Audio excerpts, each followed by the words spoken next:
Well, it looks like the U.S. and Iran are reportedly inching closer to a short-term deal to end the war, as both sides scale back ambition for a broader agreement amid deep divisions. Officials say Iran is expected to respond to the proposal soon, with a framework set to unfold in 3 stages. And these include formally ending the war, resolving the crisis in the Strait of Hormuz, and launching a 30-day window for talks on a broader deal.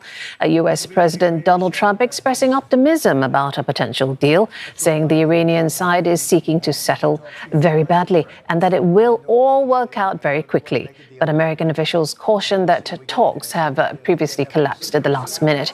Iran, meanwhile, signaling skepticism, with one lawmaker describing the proposal as more of an American wish list than reality.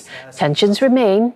Iran says it shot down a reconnaissance drone over the Strait of Hormuz, while the U.S. has disabled an Iranian-flagged oil tanker attempting to breach its blockade. Now, U.S. Secretary of State Marco Rubio, well, he's met with Pope Leo at the Vatican amid Mr. Trump's spat with the Catholic leader over the war in Iran. Now, lots to digest. To help us do that, we've got Toni Waterman covering the story for CNA. She's joining us live from Washington, D.C.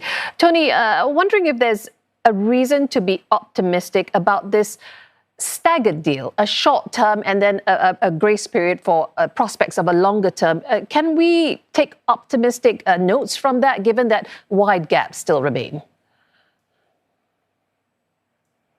Well, according to reports, some of those gaps are starting to close a bit. So that would be reason for optimism. The Wall Street Journal, for example, is reporting that Iran has, for the first time, expressed an openness to discussing its nuclear program, also removing some of that enriched uranium from the country. And these are 2 main objectives for President Trump. But you're right, there are still some major gaps in other areas, including what Iran's role in overseeing the Strait of Hormuz is going to be after this conflict is over, what sort of sanctions relief is the U.S. going to provide, and how long of a pause is Iran willing to make on uranium enrichment. This is all part of a 14-point MOU, a memorandum of understanding. But it's important to note that that memorandum is not a peace deal. It is an agreement to negotiate an agreement based on these predetermined set of parameters. Now, if this MOU is agreed to, it's going to kick off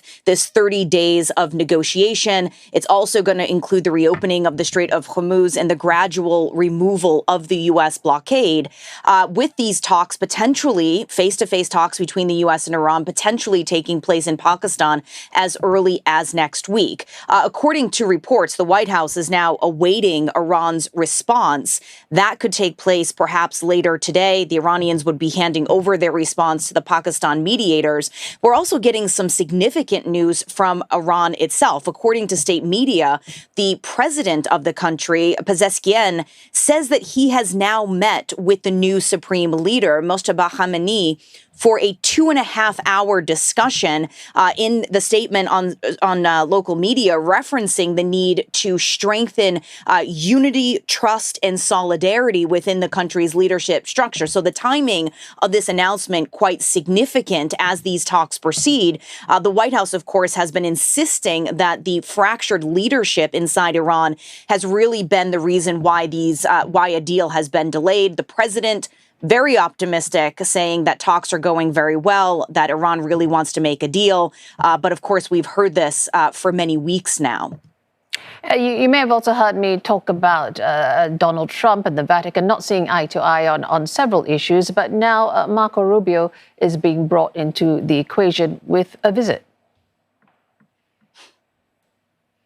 Yeah, that's right. This is a very unusual mission for the Secretary of State, kind of this awkward assignment to go in and try to smooth things over between the president and the Pope after Trump for weeks has been attacking the leader of the Catholic Church.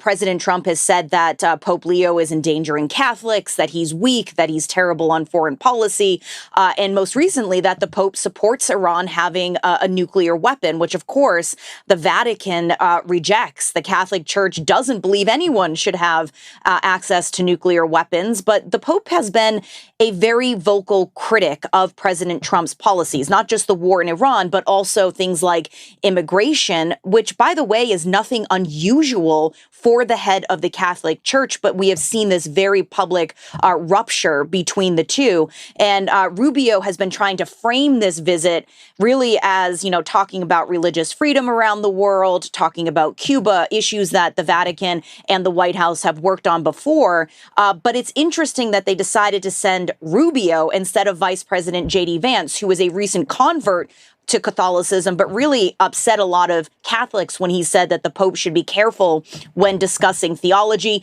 This is really an attempt to smooth things over before the midterm elections. The Catholic Church, conservative Catholics, really support President Trump, so they need those individuals on their side. And many of them are upset with the way the president has been treating Pope Leo, who is the first American Pope, but also upset with how President Trump put up that meme depicting himself as Jesus. So this is really a PR campaign at the end of the day. All right, Toni, leave it there, but thanks so much. Toni Waterman covering that story for CNA Live from Washington, D.C.